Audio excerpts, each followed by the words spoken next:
Hey everybody, welcome to Liberty in EDC. I'm your host, Daniel Sellers Norman, and we're here with Chris Cockrell, who's running for District 2 Supervisor. Hey Chris, thank you for coming in. Hey, thanks, Dan. Glad to be here. Yeah. Appreciate it. So tell us about yourself. Who's Chris Cockrell? Um, so I am a 55-year-old husband and dad, lives in Cameron Park. Kids are 13, 11. My wife and I decided about 15, 17 years ago that we wanted to begin our family and raise them right where she grew up. Almost. She grew up in El Dorado. Her family's been here for a while. It goes back generations, but nonetheless, And where'd you come from? well, we were in L.A. Oh, Yeah, my wife was working for a large firm there.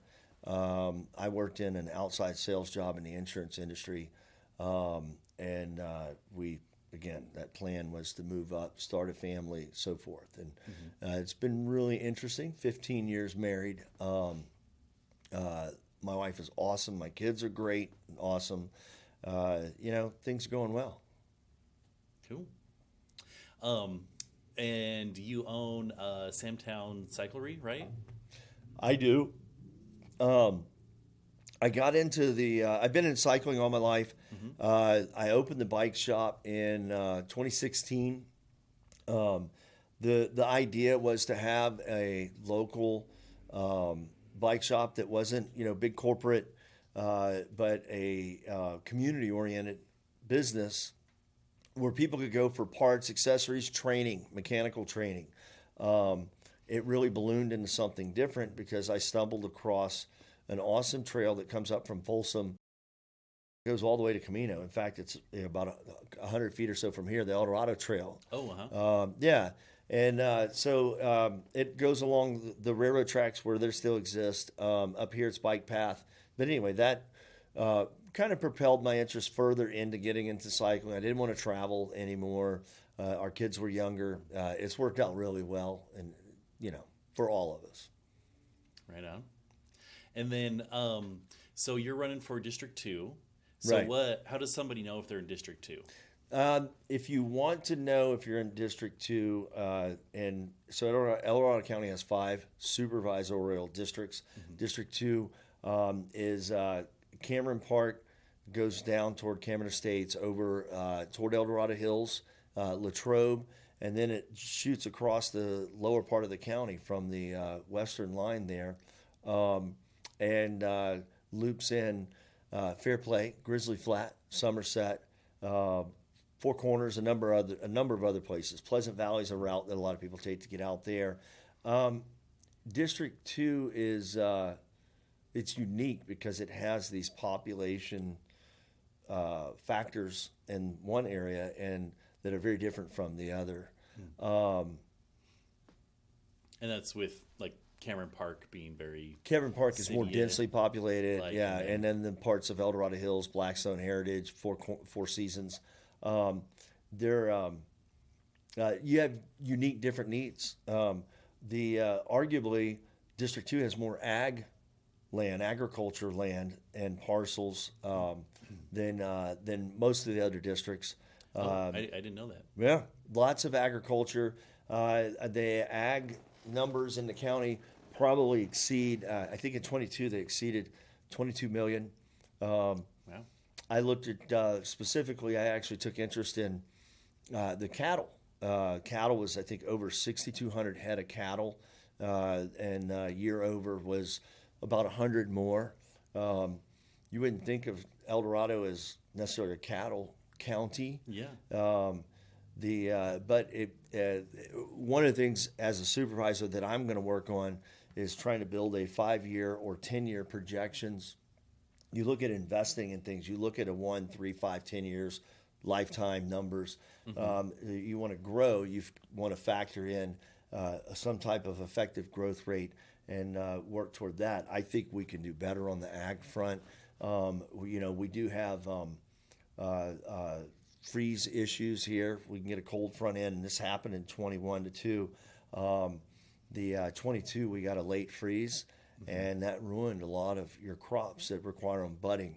Your apple production, pears, walnuts, peaches. There were some other produce that were decimated by that freeze.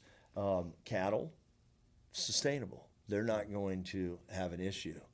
You do have to worry about with cattle, though. Some people get upset about cattle flatulates because of greenhouse gases and the smell, maybe. I think we need more cattle. I'm a big red meat eater, so we could do cattle. I enjoy good steak. Well, you know what? El Dorado County back years ago was more self-sustaining than most counties in the state or country because it produced a lot of what the county needed to survive. You know, now obviously we have big trucks that bring stuff up to all the stores and this and that. There's at least 18, maybe better, active farmers markets that are seasonal to some year round and provide different things that you might need to eat at home. Yeah, we have great farmers markets up here. Yeah, you know, I'm originally from the South. I'm not afraid to put my boots on and dig in with our ag people as well, help out our higher densities like Cameron Park and Blackstone, you know, where they appreciate a lot of those items that you might buy locally too. Right on. So tell us, what does the supervisor position do? What does the supervisor position do? Yeah. There's 5 supervisors in the county. They are the legislative body of the county. They are the individuals that are supposed to make the laws, create ordinance. They're supposed to run the county. Yeah. From those 5, you have a CAO, county administrative officer. You have chiefs, legal counsel. You have department heads. You have a lot of. You could tree that hierarchy down. I was in the military. You know, I like the chain of command. I like how that works. But when you have these 5 supervisors, they're supposed to be leaders, and they are supposed to make all the big decisions for our county and make sure that we're staying where we are. Would say housing, keep in check, you know, all of our infrastructure, our roads, our health and human services department, you know, our child protective services, CPS. A lot of these different areas I've learned a lot about, many things about over the past decade. And anyway, just knowing enough about these departments and how they intertwine and can work, I'm hoping that as a supervisor, I can help pull some good changes into and manage that role as a supervisor and leader better. So you want to see some changes. Tell us, like, why do you want to run? You know, when you sit down for an interview like this with you guys, you're a local network. I really appreciate, you know, Foot 07. Thank you. Oh, you're welcome. You know, I want to run. I'm raising my family here. Okay, raising my kids here. Our family's here. My in-laws have been here for a long time. They grew up. You know, my mother-in-law had grown up down the hill or south of us. She's, you know, Sonora. So, you know, we moved here for the same reasons that my father-in-law did in 1970. And he wanted to raise a family here. It's changed. And you're going to have change. You have to have some change. You have to have a little bit of growth. You have to have a little bit of community involvement. I mean, but, you know, it should also be managed and at a proper rate. The general plan is the big tool that everybody talks about in the county, and it's always a controversy of, you know, is it being followed? Are developers following the guides that the general plan sets aside or complying with it? You know, there's a lot of intricacies that really make the county function that make it unique. So, what attracts you to wanting to, you know, help govern that?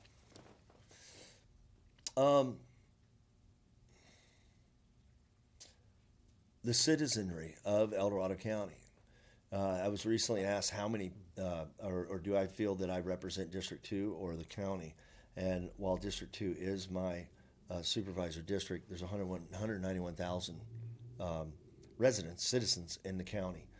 I really hope to be able to engage those folks, but also get their involvement with the county,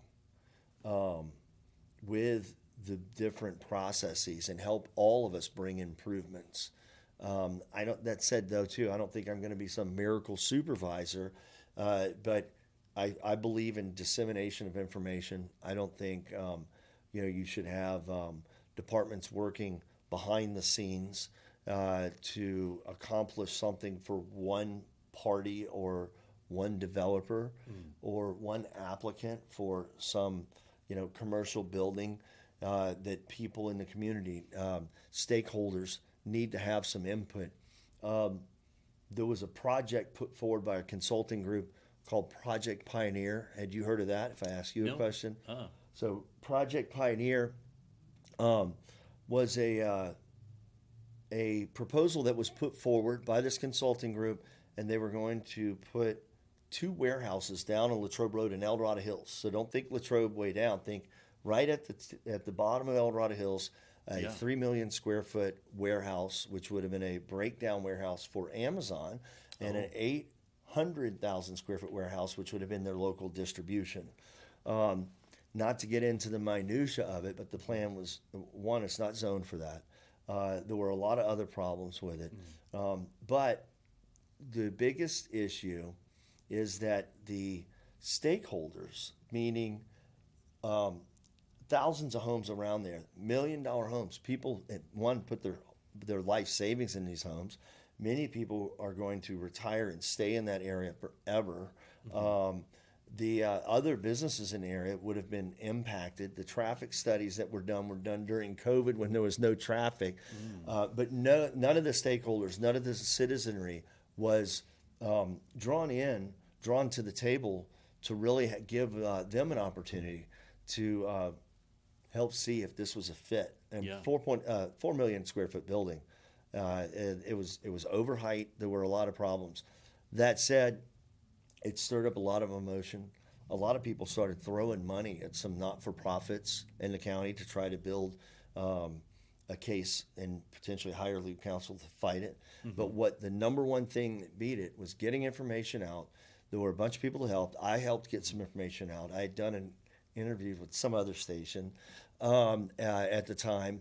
But what really beat it was the citizenry. People that lived in Blackstone got together and they voiced an opinion objecting to it.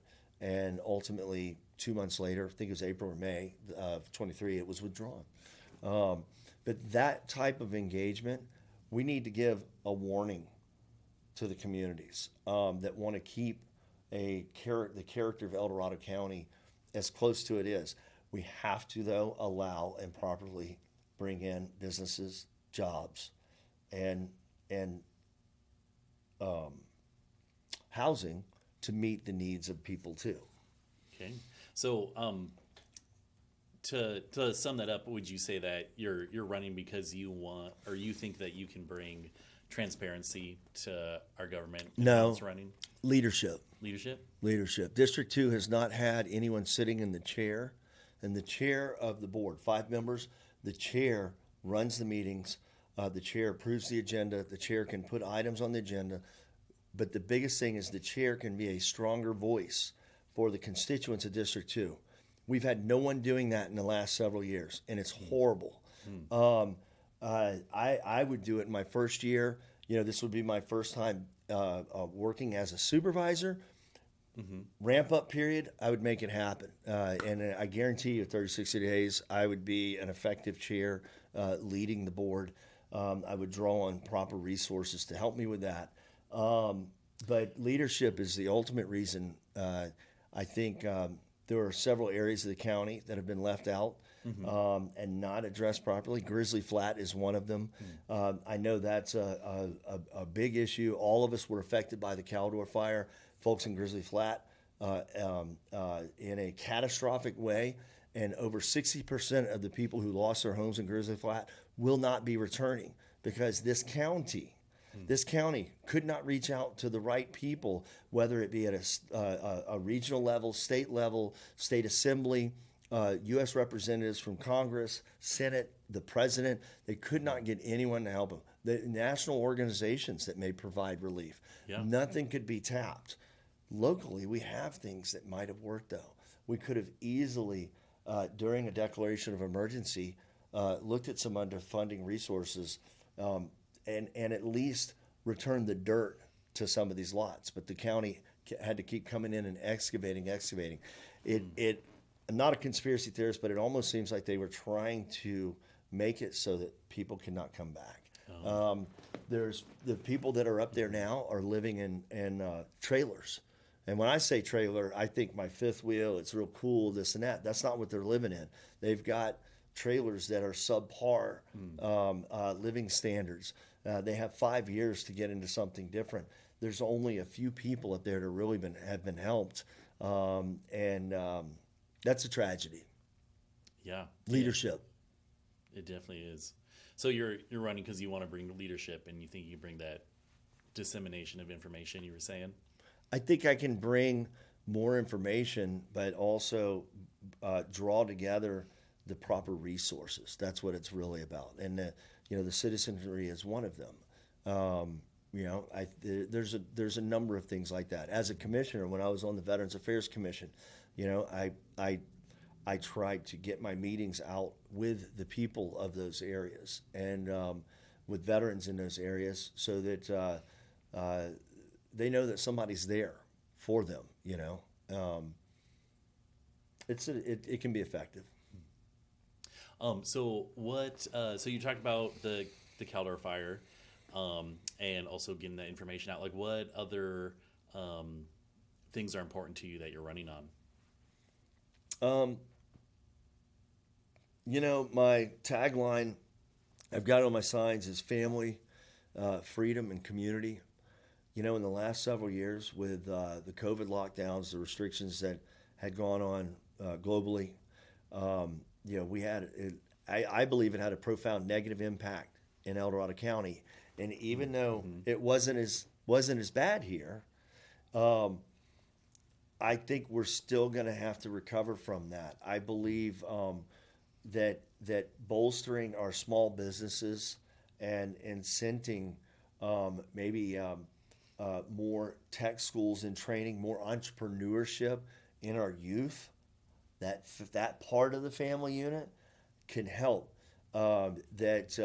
We can get, instead of putting large Amazon projects of 4 or 5 million square feet into anywhere in the county, there's just not a fit for that. We're a rural county. Come on. Yeah. We're not going to want an ARCO center here either, probably. Maybe an amphitheater. But that said, we can try to look at these different facets of the community that will grow employment, entrepreneurship, lends to better housing. We need to provide opportunity for kids to want to come back here. As we are right now, with property values being so high, inventories for housing being so low, I don't know that my kids are going to want to stay here after high school. Yeah. They probably go to college. Will they want to come back here? I don't know that they will.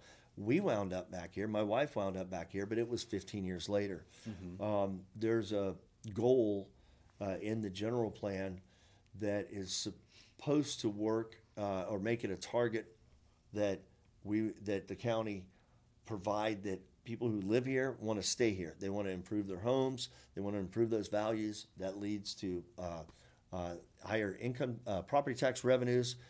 We need these things to support our infrastructure, our law enforcement, which we love our law enforcement, and other services that we might use on a daily basis.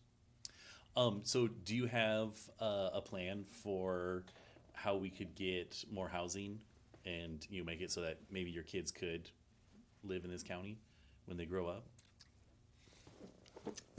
There's 5 supervisors. We all have to come up with something that will work. There's objectives that the state defines for the county. Right now, we're way behind. A lot of homes have been built in the last several years, though. I mean, to the tune of hundreds, if not thousands. But the housing plan defines what is needed very specifically, but as extra low, and moderate, higher income type houses values. We're we're going to have to make concessions in the appropriate areas to build housing, or the state will come in and the county doesn't get a say over it. I know that a couple of years ago, the state was identifying property it owned in different areas and just throwing up housing. The state of California this past year was that happening in El Dorado County? Or are they you were saying looking in at parcels. There were 2 parcels in South Lake Tahoe. Oh, yeah, okay. where they were going to build potentially, and I don't know the status of those, but there's an area right up here on Broadway that is part of SACOG, which is a Sacramento area. It's a government grouping of agencies that define some of the different aspects of how growth will take place in the region. But there's an area up on Broadway called a green zone, where it's an economic development opportunity for businesses, for housing to come in and just build what they want to build, just that lesser specification than what city ordinances may require. It's because that's in a city. They're trying to do that in the county. They tried to do it during COVID when nobody's listening. They tried to do it down on Latrobe Road in El Dorado Hills, over on Duroc and Cameron Park Drive in Cameron Park. And they had another area in El Dorado and Diamond Springs. And those were defeated because just enough people were paying attention. But that said, I've seen after catastrophes in other areas of the country where they do put these zones in after a catastrophe, not during normal business. Yeah. And it definitely works to stimulate the economy. But you do have changes in demographics for population, traffic control, congestion, all these different things, water usage, and everything else. Yeah. So tell us, Chris, why should somebody vote for you? I'm your guy. Yeah.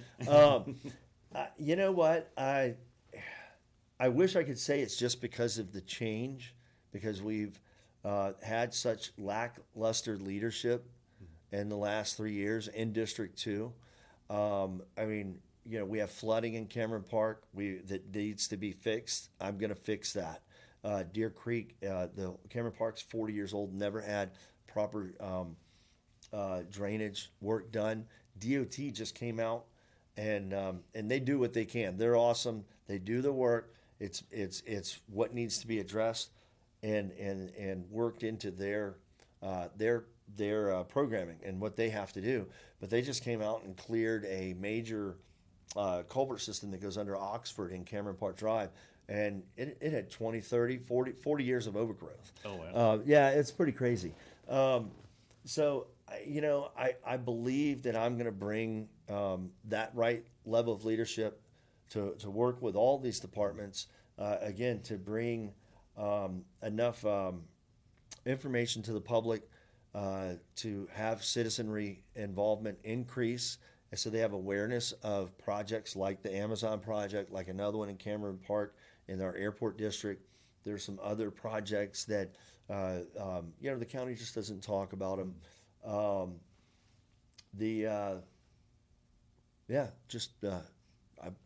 think I'll do a better job than what we've got for sure. Right on. Now, anything else you want to add before we close out here?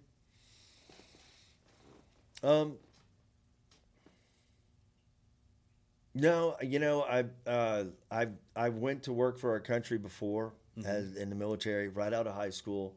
I have raised my right hand a couple of times. I'm currently on the board with Cameron Park Airport District.